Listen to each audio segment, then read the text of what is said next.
Hola, bienvenidos a Diálogos. Me encuentro con mucho gusto junto a Pablo Borda, es historiador, divulgador de historia. Y bueno, vamos a hablar un poquito de historia, su especialidad. Y me gustaría también un poco enganchar, ¿no?, la temática de la historia con un poco de coyuntura, porque hoy en día se escuchan tantas barbaridades que parecería que nadie tiene la más mínima noción de historia argentina, pero ni siquiera en las universidades. Es decir, por poner solo un ejemplo, Pablo seguro va a estar de acuerdo conmigo, cuando Javier Milei dice, por ejemplo, que Argentina fue potencia mundial, ¿no? Fue el primer país del mundo. Ahí es un discurso que mucha gente lo compra irreflexivamente y bueno, yo creo que el trabajo que hace Pablo y el que deberían hacer, ¿no?, los historiadores, por ahí los historiadores académicos están muy en su nicho, ¿no?, en su torre en marfil, es un poco educar a la población para que no caiga en estos discursos. ¿Vos qué pensabas, Pablo? Bien, antes que nada, muchas gracias por la invitación. Es un gusto poder siempre contribuir a estos debates. Sí, un punto importante para pensar, incluso por fuera de la figura de Javier Milei, es muchas veces la distancia que se produce entre lo que es la producción en el campo académico de la historia y el conocimiento, los imaginarios del conjunto de la población sobre la historia argentina, sobre la historia mundial. Lamentablemente, debido justamente a esa ruptura, a ese abismo que se abre a veces por falta de divulgación o por falta de actualización en ciertos programas, también por las dificultades que se encuentra para dar clases de historia en los niveles secundario, primario, ni hablar la deserción escolar y otras cuestiones. Muchas de esas dificultades para hacer llegar visiones más actualizadas y complejas de la historia argentina en general. Por lo demás, yendo al caso específico de Javier Milei, si queremos una particularidad del proceso político que estamos viendo, es un rabioso antiintelectualismo. Mm. Pero no solo un rabioso antiintelectualismo como decir, oh, no, bueno, nos quieren atacar a nosotros que tenemos la posta, sino que pareciera que hay una postura de justamente desechar todo conocimiento científicamente comprobable o basado en estudios disciplinares sobre cualquier campo, y acá puede ir la economía, la ciencia, la medicina y la historia. Claro, acá Acá, en este programa hablamos mucho del negacionismo del cambio climático, por ejemplo, que promueve Javier Milei, que tiene una base claramente anticientífica, como mencionás. por supuesto, en su momento, las posturas conspiranoicas por ejemplo, antivacunas en el marco de la pandemia o muchos cuestionamientos que se hacen incluso desde falacias antropológicas. Mucho de la teoría económica, muy pseudocientífica, de la escuela austríaca se basa en falacias antropológicas, como pensar que el hombre naturalmente está movilizado por intereses económicos y cálculos de costos y beneficios, cuando, bueno, no, esto es básicamente extrapolar al hombre capitalista a todas las demás sociedades y más. Y en particular con la figura de Milei lo que aparece es justamente hacer un ruido muy fuerte con todo tipo de afirmaciones y consignas que pueden sonar muy atractivas, pueden sonar muy rupturistas, pero que tienen la profundidad de un plato playo. Y muchas de ellas, además, se basan en datos que las propias fuentes de Milley ya han desmentido. Uno de ellos es el dato de que Argentina tenía el PIB per cápita más alto del mundo a finales del siglo XIX. El PIB per cápita más alto del mundo no nos dice tanto sobre la situación de una sociedad. Y además hay que establecer una diferencia entre tener un PIB per cápita alto y ser una potencia. Por ejemplo, Uruguay tiene un PIB per cápita alto para la región. Sin embargo, está muy lejos de ser una potencia, ¿no? Porque las potencias se componen de otras cosas, incluso Tal en los cual. campos económicos y políticos. Pero lo interesante es que ese dato del PIB per cápita surge de la Fundación Madison, una fundación que se dedica a hacer recopilaciones de estadísticas de historia económica mundial.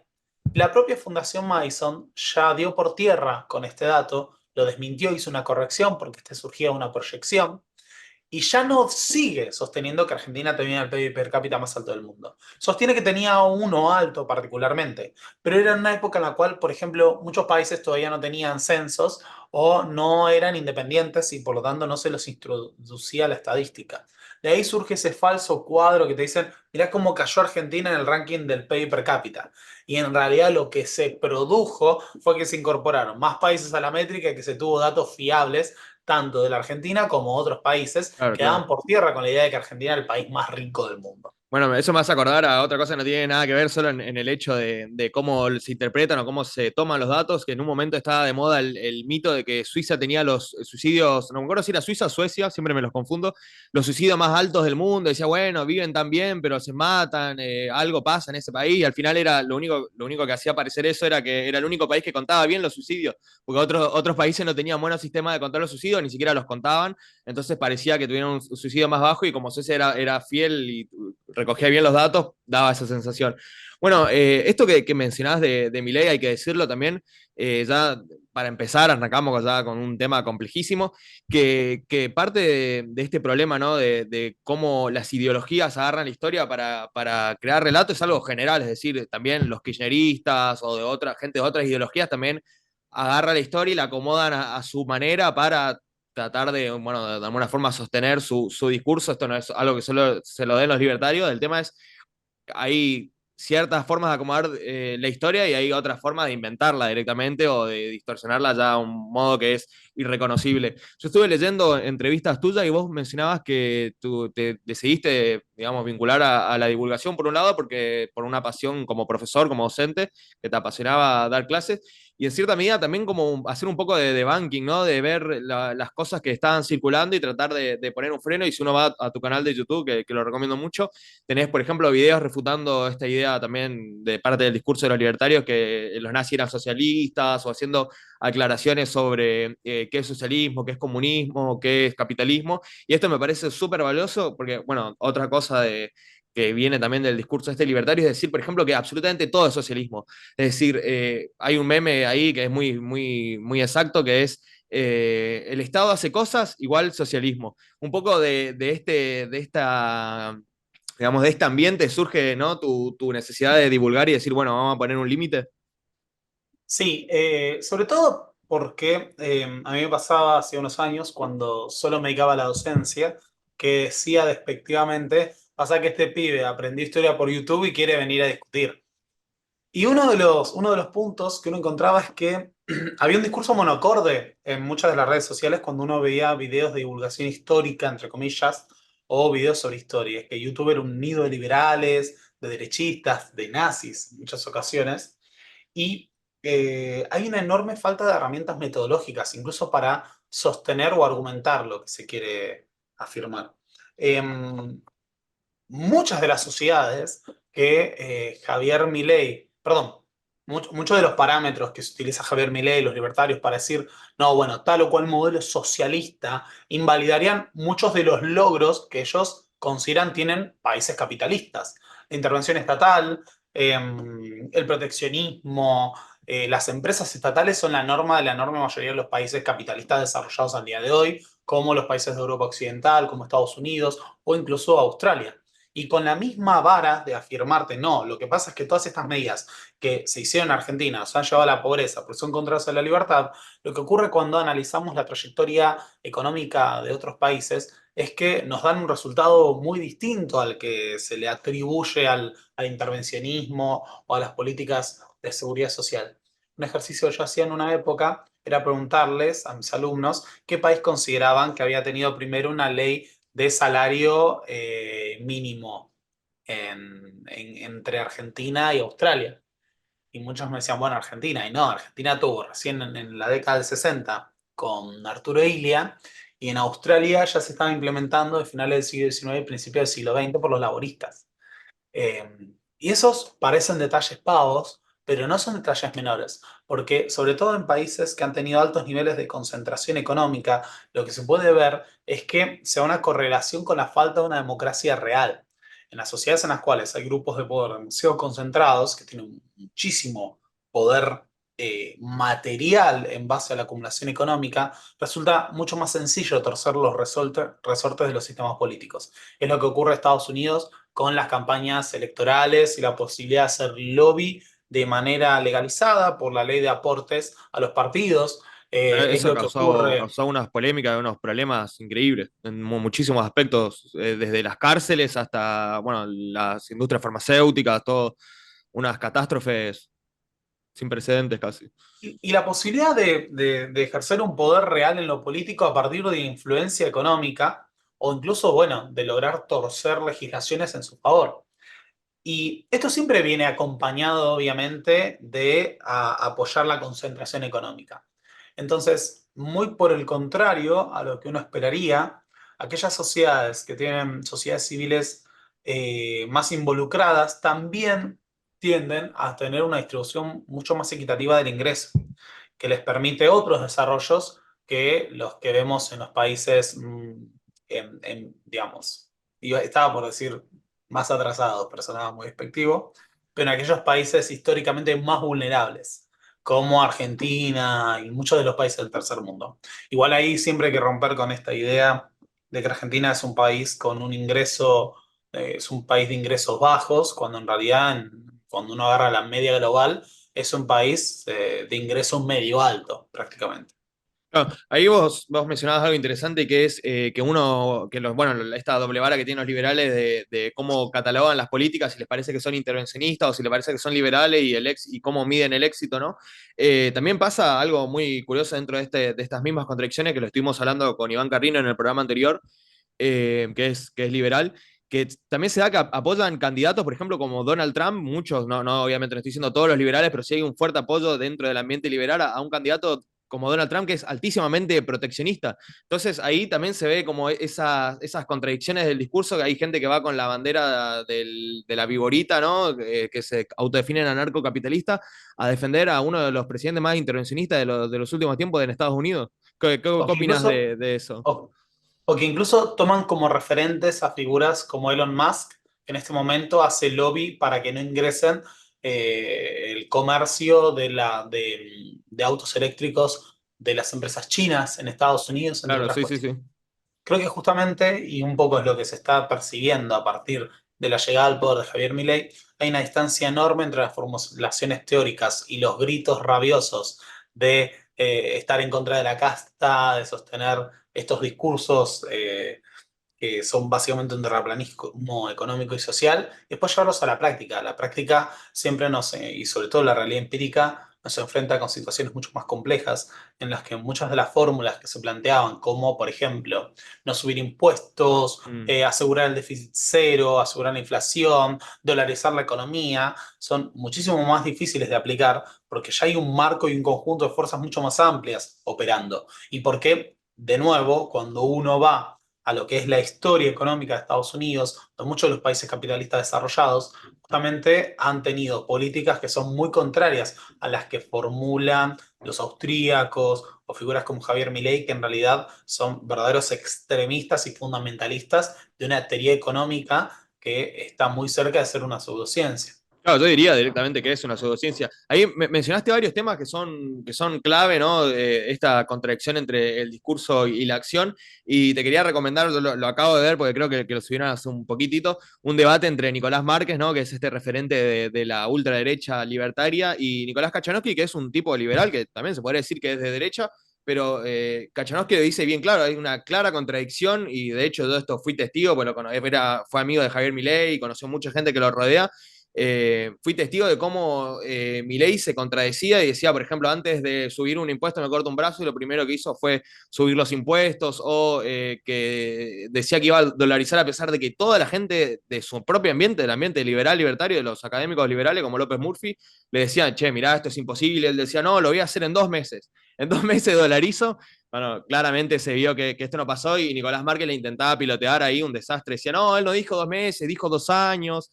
Y Nicolás Cachanowski le decía, mirá, yo leí de primera mano los documentos, los proyectos, la idea, yo conozco a estos tipos que me está citando. No es así, Milei creía que realmente iba a dolarizar a corto plazo, tenía todo un plan para hacerlo, y bueno, se da cuenta que no puede, y después, bueno, hace maniobras, ¿no? Para que parezca que no pasó nada, pero como decía Kachanowski, seguro estarás de acuerdo, los liberales tienen una memoria a muy corto plazo, parece, refiriéndose a los seguidores de Milei. Sí, y sobre todo porque también están muy movilizados por ideas sumamente mesiánicas.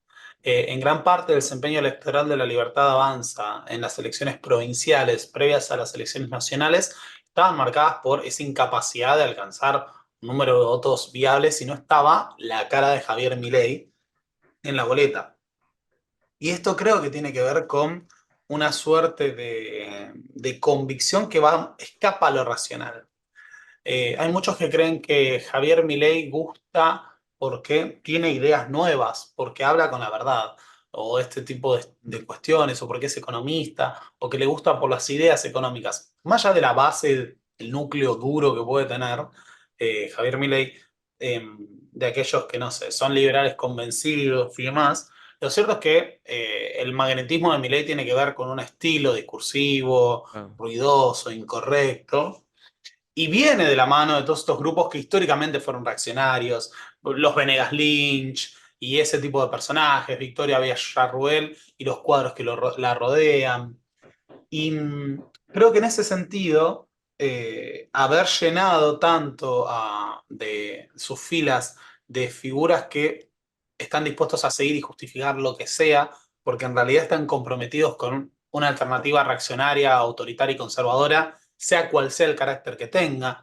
Hoy en día se trata de separar a la derecha más reaccionario-conservadora de la figura de Mauricio Macri o de lo que fue la experiencia de Cambiemos. Pero cuando Cambiemos llegó al poder, figuras como Spert, López Murphy, e incluso Nicolás Márquez, Agustín Laje, o influencers de la derecha como Danán y demás, estaban vinculados al gobierno Mauricio Macri y lo veían como la alternativa al peronismo o la alternativa al kirchnerismo.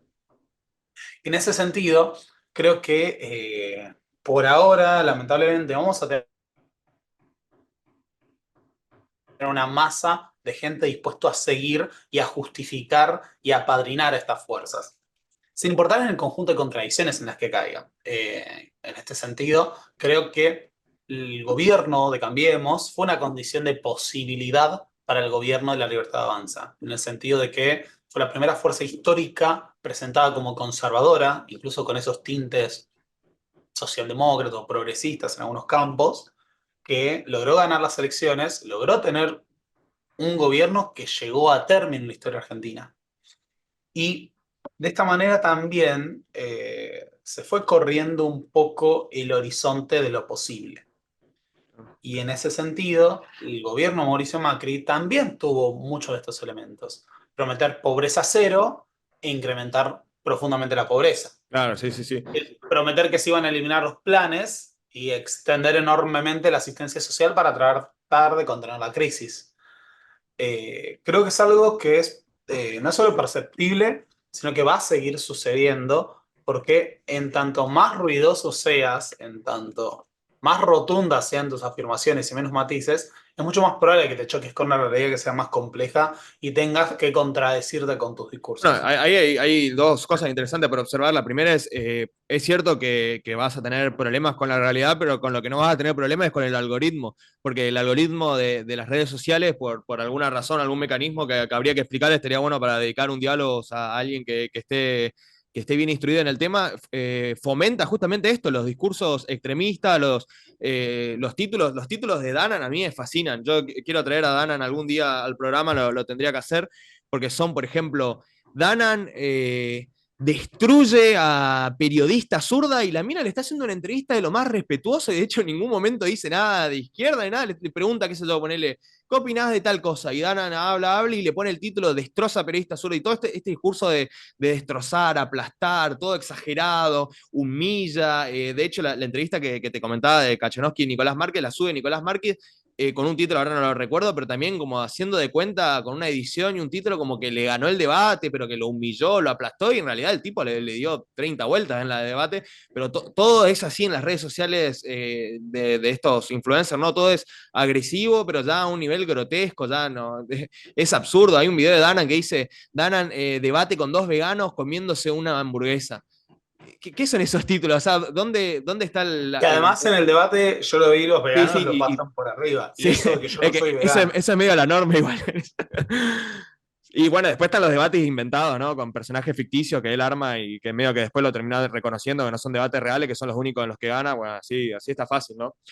Antes mencionaste algo muy interesante que lo tratamos con Iván Carrino en el diálogo anterior, que lastimosamente salió mal porque hubo un problema en el audio y se cortó, se perdió la mitad de la grabación. y justamente tratábamos de hablar un poco de liberalismo y de conservadurismo y cómo se da esta relación. Vos estabas mencionando, ¿no? Con todo este conflicto que está habiendo en la Libertad Avanza, por ejemplo, con la figura de Victoria Villarruel, que representa como el conservadurismo nacionalista, y que me estuve riendo viendo las noticias que ahora se pelean los peronistas por si Victoria Roel es o no peronista, se da esta relación que se materializa bien Victoria Villarroel y Milei entre conservadurismo y liberalismo, y ya un conservadurismo medio delirante con esto de las fuerzas del cielo, ¿no? Que creo que es una frase que sintetiza bien esto que venías diciendo del conservadurismo religioso y liberalismo. ¿Por qué ves esta relación entre el conservadurismo, digamos, filosófico o de los valores, ¿no? Axiológicos y el liberalismo económico? ¿Dónde ves que esa conexión encaje tan bien y por qué crees que por ejemplo, los think tanks como Heritage o Mises terminan siempre promoviendo ideas religiosas o volviendo como a la ortodoxia religiosa, a los valores conservadores, el discurso de la familia, que está siempre el discurso de la familia, propiedad y no sé qué, que lo repite mucho Nicolás Márquez? ¿Dónde ves que se relacionan este combo ideológico? No me acuerdo qué autora o autor liberal conservador dijo alguna vez que el liberalismo económico sin conservadurismo político, sin tradición, era como un cuerpo sin alma. Habría que entender en este sentido que liberales y conservadores han mantenido una relación bastante simbiótica desde el proceso de las revoluciones burguesas y la conformación de los estados nacionales, ya que las revoluciones atlánticas liberaron una serie de fuerzas que pusieron en marcha un proceso de democratización política y económica al que había que poner límites. Una vez que se rompe la estructura del antiguo régimen, uno de los grandes temas, incluso en las palabras de... la democracia en América. Ya va. Este autor francés. Llama. El antiguo régimen daba un lugar a todos en la sociedad y esto prestaba una suerte de orden. El gran problema con el caos de los procesos revolucionarios burgueses y democráticos es que rompió los límites y los contornos a partir de los cuales se organizaba la sociedad. Y ahí aparece la idea de poner límites. Si queremos, todas las revoluciones tuvieron sus etapas jacobinas y sus etapas girondinas, hubo procesos más reaccionarios después, y sobre todo en el siglo XIX aparece la fusión entre la defensa, ¿no?, de la propiedad burguesa y la conformación de ciertos valores tradicionales, el nacionalismo, la alianza con la iglesia, ya sea católica o las iglesias protestantes y demás, para tratar de dar fuerza a un proyecto que pueda movilizar a las masas, generar pasiones y al mismo tiempo defender la propiedad burguesa.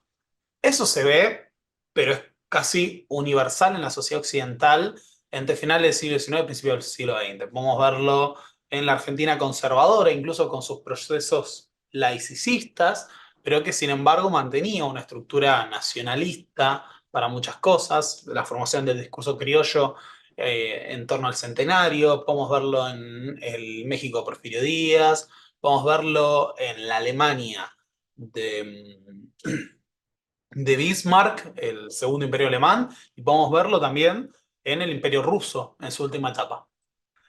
En este sentido, creo que siempre se da esa dualidad que ahora es más rupturista, te diría, por la forma extrema de liberalismo a la que refieren figuras como Javier Milei, que se definen como minarquistas en lo práctico, pero es que ideológicamente se presentan muchas veces como narcocapitalistas. Y en ese sentido, tal vez la figura de Victoria Villarroel representa un conservadurismo liberal histórico, más clásico, más similar a lo que podríamos ver en las clases dominantes argentinas a mediados del siglo XX. Hay algo de espíritu igual en algunos de esos sectores de lo que fue el proyecto de Leonardi en la Revolución Libertadora, ¿no? Como un nacionalismo militarista, católico, conservador en lo social, eh, que también puede ser compatible, ojo, con el apoyo a el fortalecimiento de las empresas privadas, las multinacionales. A veces uno se olvida que figuras como Onganía combinaban, por un lado, la defensa de la tradición, la sociedad occidental y cristiana, los valores familiares, incluso un control del público de la moral, con la modernización económica y más allá de que tenía un carácter desarrollista su gobierno, eh, la permeación de la sociedad por parte del capital internacional.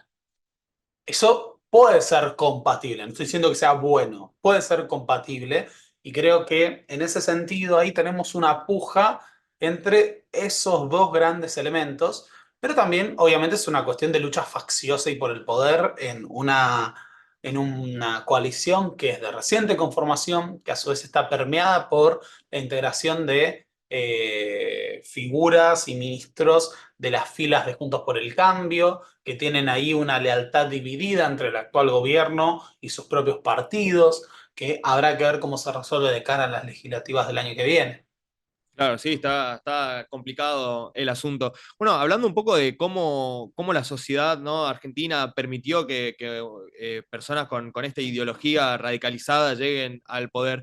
Bueno, se puede analizar desde varios ángulos. En parte, también hay que decir, un poco es culpa del fracaso de los modelos llamados nacional y popular, que, bueno, no presentaron mejoras reales para la situación general de la nación, que bueno, se tiró para ver alguna solución un poco desesperada y eligió esto. Pero también está interesante ver el lado como se diría, me sale el Volkisch, como la cultura general, ¿no? Como las ideas que andaban circulando y el papel que cumple la divulgación de la historia en esto, porque como decíamos, hay una clara relación entre el apoyo de ideologías y una visión, digamos, filosófica de la historia, ¿no? Una noción de concepto de historia o de lo que fue la historia, una posición frente a ciertos personajes. Dentro de este ambiente, digamos, de nociones culturales, ¿cómo ves el estado de la divulgación de la historia en Argentina? Porque si uno habla, por ejemplo, bueno, ¿cuál es el estado de la divulgación de filosofía, por tomar otra rama de la cultura? Y bueno, uno tiene a Darío Zeta. Si uno habla de la historia, piensa, bueno, a ver, está Piña, por ahí hay por ahí otras figuras. ¿Cómo ves este ambiente, el ambiente de la divulgación de la historia? Bien, creo que en su momento hubo una serie de figuras, como decías, Darío Stanraiver, Felipe Piña. En otros campos, no sé, está la figura de Balmaceda, que no es santo de mi devoción en lo más mínimo, pero que son esas figuras que estaban flotando en el aire. Y siento que, más allá de la defensa corporativa del laburo de uno, hay una renovación que viene de parte de otra generación de historiadores, que estamos más entre los veintitantos y los treinta y tantos, o incluso los cuarenta, que estamos haciendo más divulgación en redes. Podría señalar la figura de Florencia Plomer, Pupina Plomer, vamos a hablar de los chicos de Historia en 10 minutos, está Pedro Pagliero, historiador medievalista. Hay Están surgiendo nuevos espacios para la divulgación histórica. Sí, yo También hubo otros. conozco en México, ¿no? Willy Magnet tenía, me acuerdo, un canal que estaba muy lindo que divulgaban historia con animación, pero bueno, en otro país. Acá en Argentina no vi mucho de este estilo de divulgación, por ahí más para chicos, pero que le ponían un laburo importante. Bueno, y en ese sentido también hubo una generación ahí intermedia, marcada por figuras como Gabriel Di Meglio, Ezequiel Adamowski, que siendo historiadores de la academia, dedicados a la investigación, también, por ejemplo, iniciaron las cátedras de divulgación histórica de la Universidad Nacional de San Martín, de la Universidad Nacional de Buenos Aires, perdón, de la Universidad Nacional de Buenos Aires, me acabo de inventar un nuevo nombre a la UBA, de la Universidad de Buenos Aires y demás que estuvieron en algún momento lanzando programas en encuentro o haciendo charlas sobre estos temas o escriben en revistas mucho más populares o que son de lectura general, no sé, Claro. que escribió históricamente en Anfibia. Eh, Creo que el ámbito de la educación está en un proceso de crecimiento. El año pasado en la Universidad Nacional de Quilmes se dio el primer Congreso Nacional de Historia Pública, Ah, qué pensando interesante eso. lo que son las posibilidades de no solo la divulgación a través de redes sociales y en la televisión y a través de la lectura, sino incluso el acceso a la historia a través de los museos, de distintas presentaciones que son para el público general.